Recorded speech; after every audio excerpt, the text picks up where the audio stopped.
Oh, okay, everybody, welcome to another episode of On the Wrist from Off the Cuff. Today, we're actually doing a part of our sub-segment called Wristwatch Rambles and Rants, which is a sponsored little segment brought to you by Wrist Candy Watch Club. I like to keep sponsored content as transparent as possible whenever I receive any type of actual compensation for videos. So big shout out to channel supporter Wrist Candy Watch Club for sponsoring this particular segment. Definitely check out their links in the comments below. They have tons of different things, everything from NATOs to leather straps and beyond. So, and Perlons as well.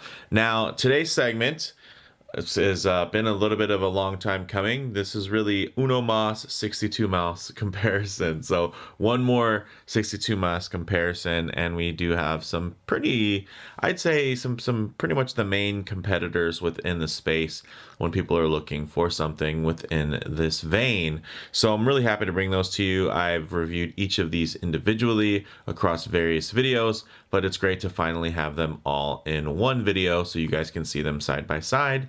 We can compare, contrast, and just talk about some of the different specs in each one, what sets each apart, and obviously they also do all have different availability as well as different pricing. So with all that said, let's go ahead, zoom the camera out, get these pieces in hand, and take a closer look. All right, guys, now I guess the tough part is where to start, really.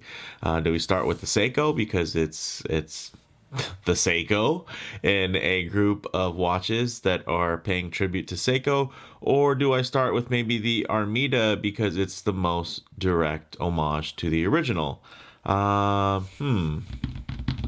Let's go ahead and start with the Armida. Also because it's kind of the lesser known of the group. If I can get it to focus there, here you go. Really beautifully done. This Armida here is something quite special, and you don't see it a lot, so I'm happy to be able to share it with you. Now, this is an homage to the original 62 MAS or 62 MAS, and also the SLA017 reissue. Now, you can see with the proportions, this is a lot more similar to that kind of smaller, more diminutive look. So it has a 38mm diameter, a 13.8mm thickness here, but that does include that high dome crystal, which does protrude away from the bezel slightly there. And it has a 48mm lug to lug. And also, so with that whole general more vintage aesthetic with the H-links and everything, you also are getting a nice little touch with the ratcheting clasp. So I thought that was kind of an interesting choice on Armida's side to go with a little bit more vintage, pretty much aesthetic, and then add a much more modern clasp option. But this thing, you guys know Armida watches. If you're a fan of the channel or just a fan of microbrand divers, you know that Armida and also Helson, which is their kind of sister company, they have really, they're all about diving, and they're all about divers and having water resistance. So you get really great crown action, and there's actually a nice gasket there on the crown stem. So this makes it feel very, very secure. It has drilled lugs. It's quite handsome. And honestly, most people probably do it without the bracelet and just put it on like a tropic strap or a Seiko style waffle strap and kind of call it a day. But I think this one, in terms of where they were going with the styling, was very interesting and very, very cool. Now, to kind of put that aside for the next kind of individual highlight, I think on the other side of the coin here, we have the San Martin. And this thing is really nice. It's the SN007-G2 for Generation 2, because this is kind of their second iteration of their popular kind of direct homage to the 62 MAS and SLA 017 in terms of the aesthetic, but the case itself and the bracelet, I'd say, is actually more of an homage homage to the late 2017 SPB015. All they did, though, is they actually made it more traditional looking, because that watch strayed from the 62 MAS kind of ethos quite a bit when it comes to the general overall aesthetic with the hands, and slightly even with the dial, and then of course the much larger proportions. Here, San Martin basically kind of got ahead of the curve, even ahead of Seiko, in releasing a 40 millimeter diameter version of that, 43 millimeter essentially, and you know, they injected it with more Seiko life, and then in this second iteration, it gives you that 6105 style dial layout. So I think that was a nice touch. It's 40 millimeters in diameter, 14.2 millimeters, so a little bit thicker in comparison to the Armida, but it does have, you know, the niceties like drilled lugs. You know, everything's also fully milled. We do have pin and collar system versus the Armida, which is actually like a kind of a mini spring bar system, which is interesting. So pin and collar, very Seiko-like, and then you have this milled clasp, more traditional, but fully milled, which is great. So I thought that was an interesting take, because they went with a more modern aesthetic, but then kind of the more classic clasp, versus here you have the more classic aesthetic with the more modern clasp. And as you can see, this one doesn't have that beautiful kind of sunray gray dial. It takes it and gives it kind of a matte black aesthetic. Also, you're getting ceramic insert versus the sapphire. This is not the fully loomed option. There are fully loomed bezel options. I preferred this one because you can see the offset in color and tone of the lume areas versus the white painted, and I thought that the white painted aesthetically fit better as far as keeping everything balanced. But I do really appreciate, look at that crystal. That is very, very nice, and by far out of the group, this one is the one that sticks out the most. So if you're not a fan of a crystal that sticks out, maybe this one isn't for you. But if you really want the crystal as maybe part of one of the selling features, I'd say that's here, versus the more toned down effect you're gonna get on the Armida, which still is a nice kind of boxed edge, you know, double dome, but ultimately it's a bit higher dome here. Also, you get the side crown, but very simple in terms of its fit and finish there. You can see just polished kind of side slab. Here you're getting a brushed side slab versus a polished side slab.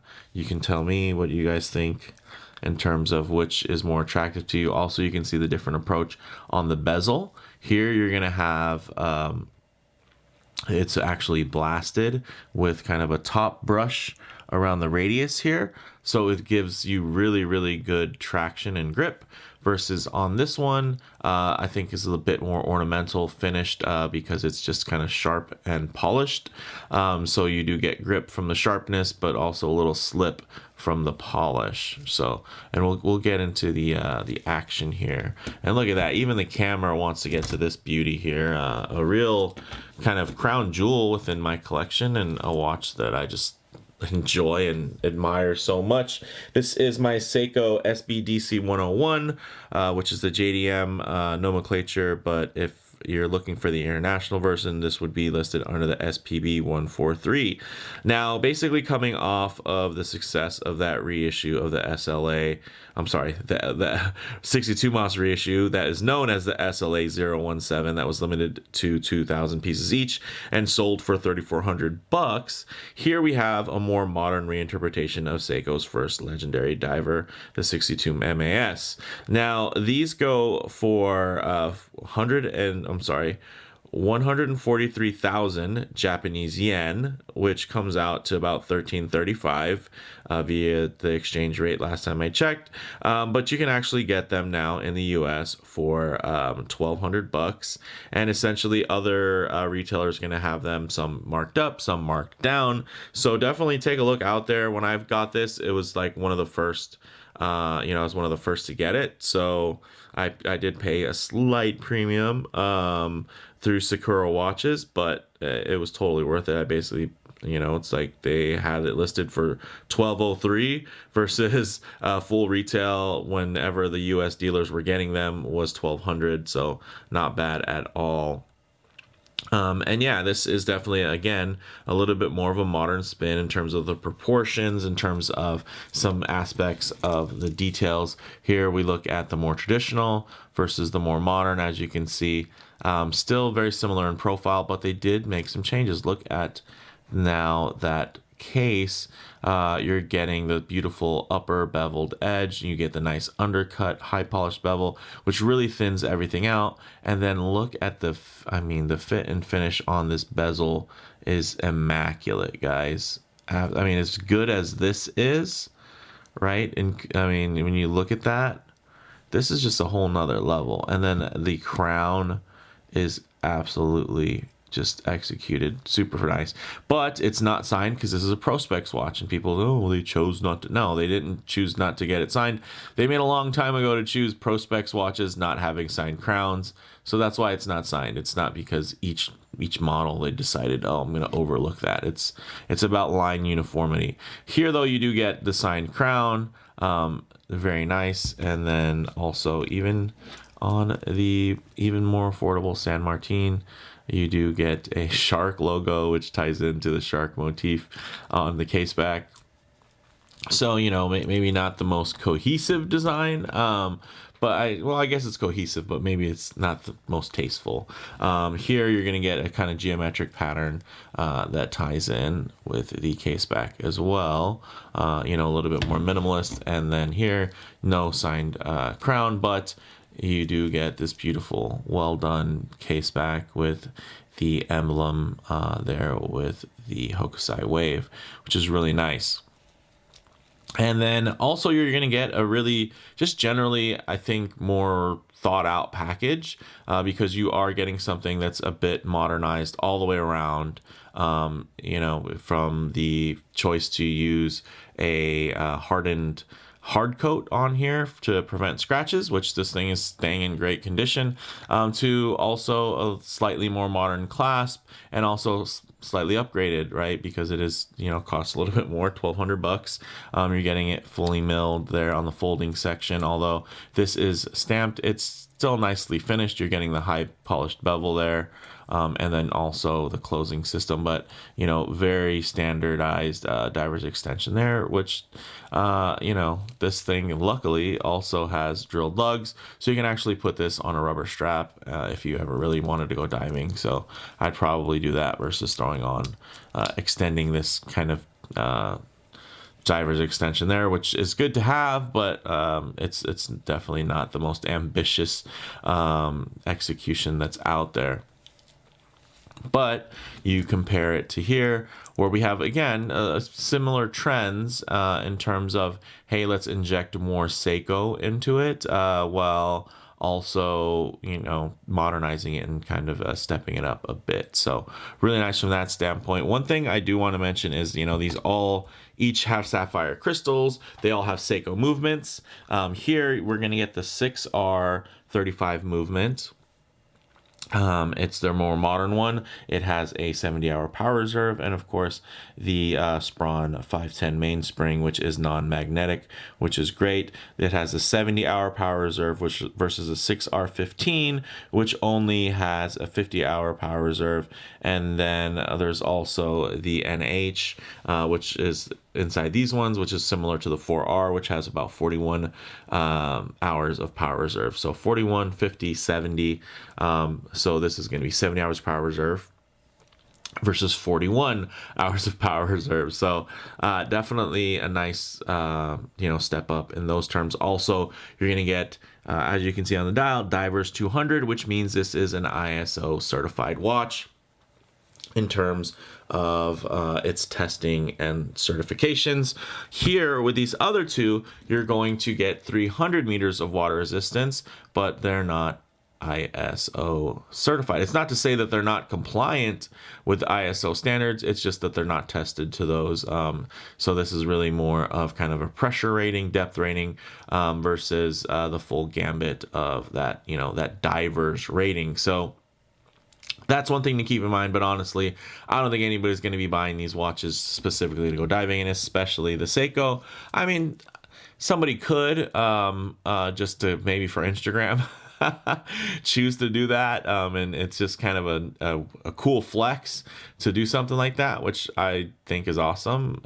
Maybe me in the future, get a snorkel going or something like that. But if you were gonna take one to dive, you'd probably want to do it with something just a little bit cheaper with a similar amount of reliability and functionality.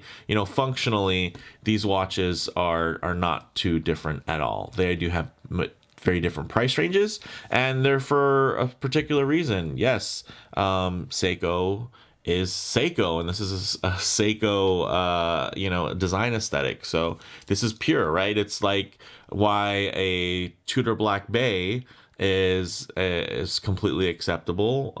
And then there's a million sub homages, big crown homages that aren't quite as well loved, even though they could be really well done, because they're not original to the designer, or the original brand.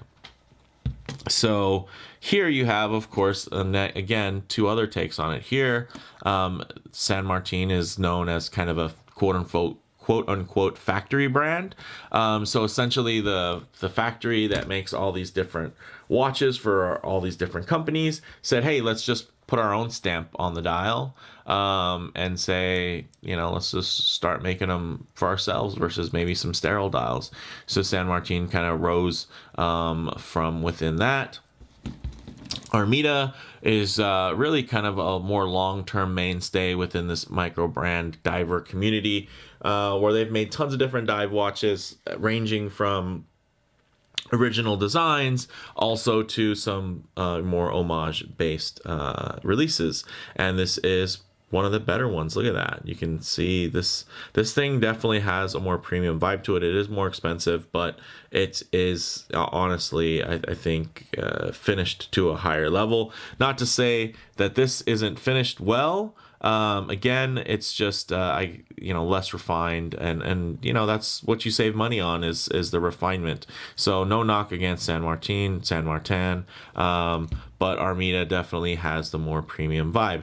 Now, does the Armida rival the Seiko in terms of refinement? I don't think so. I think in terms of the execution and the overall completeness in package, it rivals it, because I feel like there was a bit of a thoughtful approach that went into this, and there's definitely some nice tolerances in terms of what's happening with this watch. It's just really, the fit and finish on this Seiko, to compare this even to other Seikos, it's tough because it's that different. Even other Seikos within the Prospex line, when you get things like this bezel action going.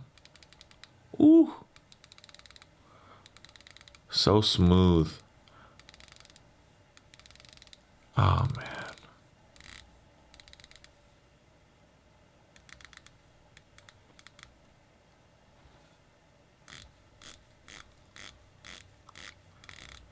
It's just nice and tight too. Whew. And sounds great. Nice little thuds kind of internally. Feels very, very solid. Here you're going to get a stainless steel insert with a, looks like a DLC coating. Nicely brushed, and quite resilient to scratching. But you can see the fitment, the tolerances on that is amazing. The immaculate case. Not everybody's crazy about the bracelet. I feel like it's great. I think it suits, it does the job. It's nice looking, and they went out of their way, because honestly, a lot of complaints in the past are the proportions and the execution on the bracelet. I think here they got their proportions right. You look at how small the bracelet and thin it is on something like a Marine Master or a Sumo for how big those watches are. It's definitely has been an issue in terms of balance here. Just look at that. Look at the balance, case, bracelet, clasp. It goes. It goes and it flows. Similar here, you get the chunkier aesthetic with kind of the chunkier, more modern all the way around. So nicely done from San Martin on that side. But let's hear the bezel action. Ooh, way notchier, little looser, super notchy, but in these gloves, it's not as bad. But I will say without the gloves, the grip on here can be a bit sharp. But honestly, most people won't use these timing bezels very often, so I don't think it's a real issue. But there's definitely, in terms of kind of the tolerances, you can feel a noticeable difference. And then for the Armida, let's do it. Ooh.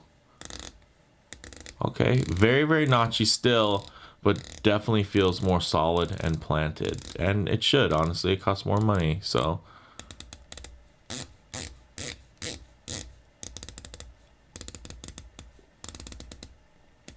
Man, that feels good though. Sounds good as well. Very nice. So really well done from that standpoint. You know, let's actually flip the view on this and actually get these on wrist and see how they wear. All right, I'll start with the Armida because it is the smallest. As you can see, it doesn't feel diminutive on the wrist, although it does have, you know, smaller proportions and whatnot, smaller scale.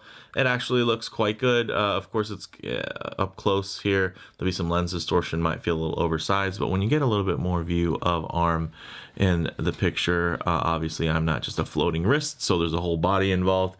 And I have to say, for a 38mm diver, this thing wears really well. And honestly, I typically find 38mm divers to be a bit small, and part of that is that it does have relatively wide lugs, so really nice from that standpoint. And it also has, I wouldn't say long lugs, but they're long enough at 48mm lug to lug. And then also for the San Martin, also 48mm lug to lug, but has that 40mm diameter. So wears really nicely.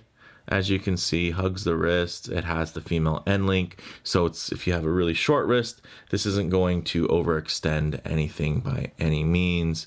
But it probably has, you know, that's a little bit of a jarring look in terms of the end link. Not everybody's gonna like that. I think it looks fine. I think it actually looks pretty good and feels quite sturdy.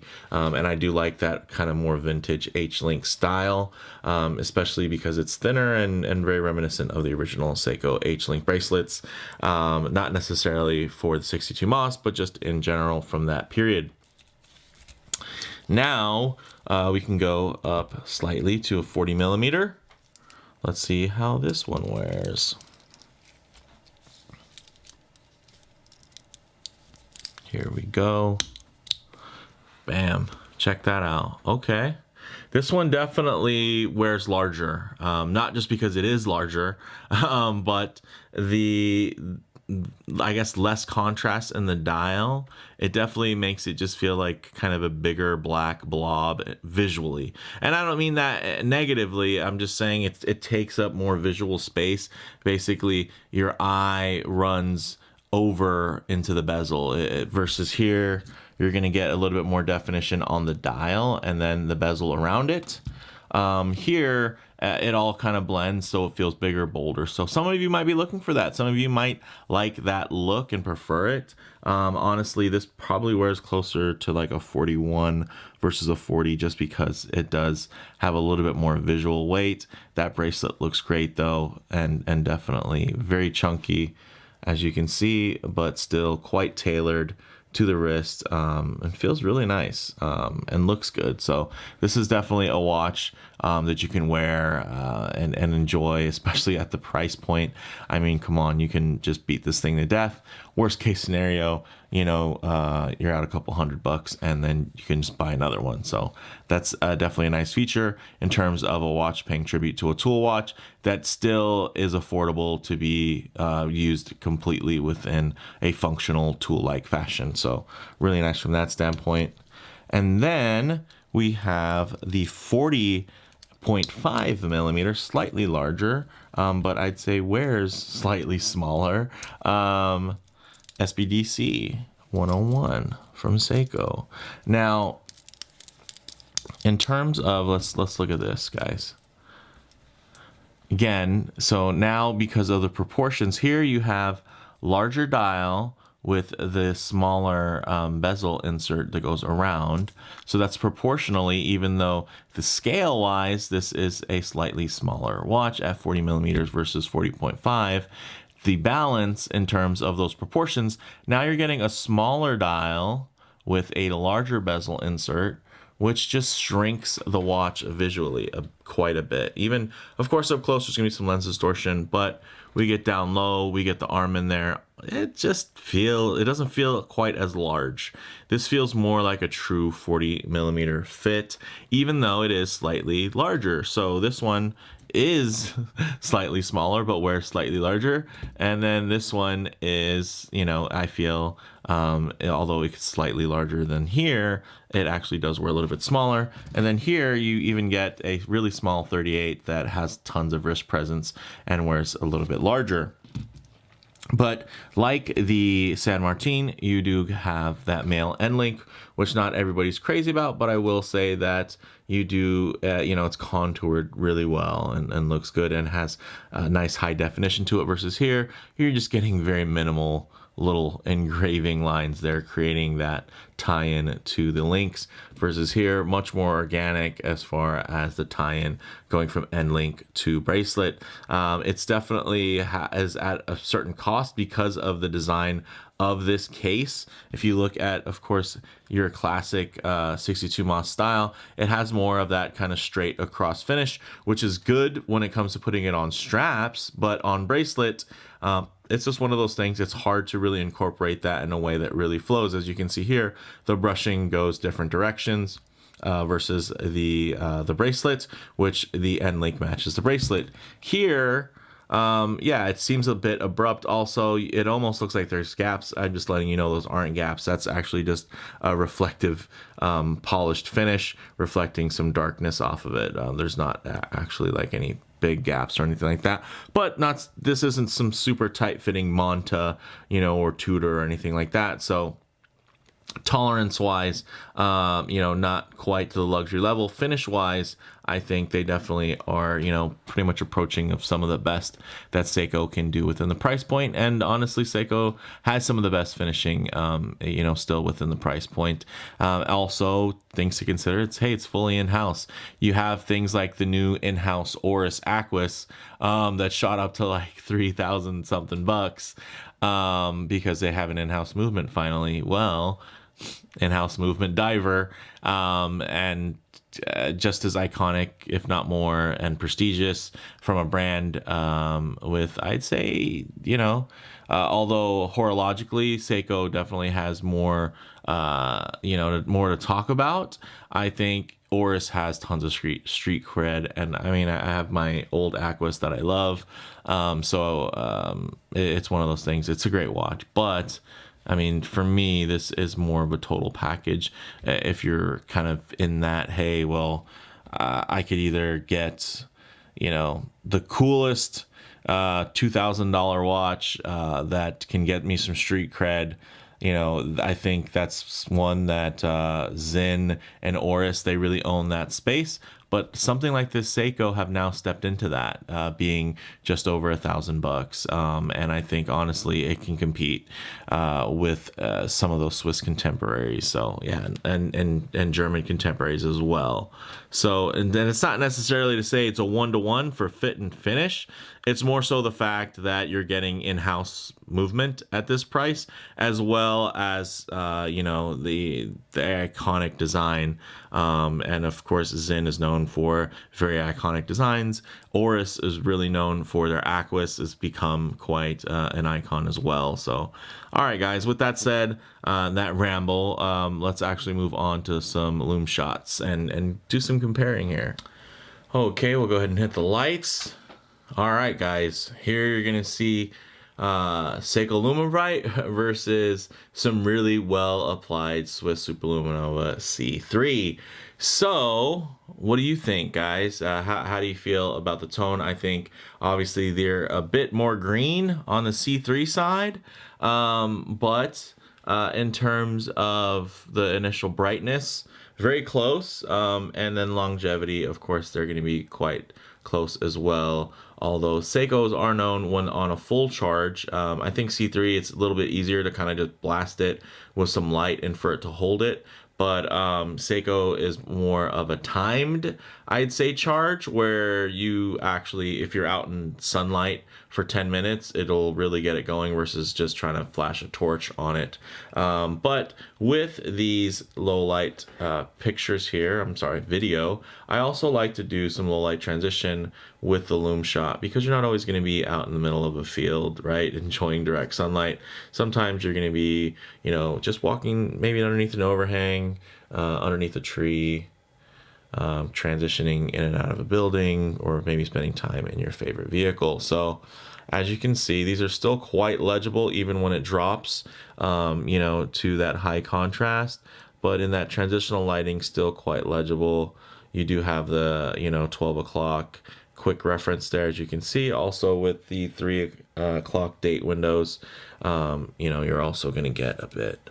But as you can see, as the light flashes over, it gives you a nice idea of how these dials render, the way they play with light, the color palette that you're actually working with, and that darker tone on the hardened finish of the Seiko definitely, I'd say, gives it almost a more monochromatic feel, because it all kind of ties together with the dial, with the bracelet metal material versus the others here. Even though the Armida has a similar dial tone, as you can see, the way the light plays off of that bracelet is just a little bit different. Also, you can take a look at the brushing as the light glides over those links, how uniform they are. And then this is actually a little bit more harsher lighting that typically where you can really expose any imperfections. But these look pretty good, I gotta say. With, I'd say, the Seiko having probably the most refined brushing. There's definitely more on the deep brush side versus, you know, the other end of the spectrum, which can be a super fine brush. These ones I feel like went for that deeper, more tool brush versus the super fine, kind of more cloudy brushing that can look a bit more luxurious. So really beautiful from that standpoint, guys. Great color play. I love the way they hold the light. Another thing to note is that on the dial, you're going to see some different approaches in terms of that date window.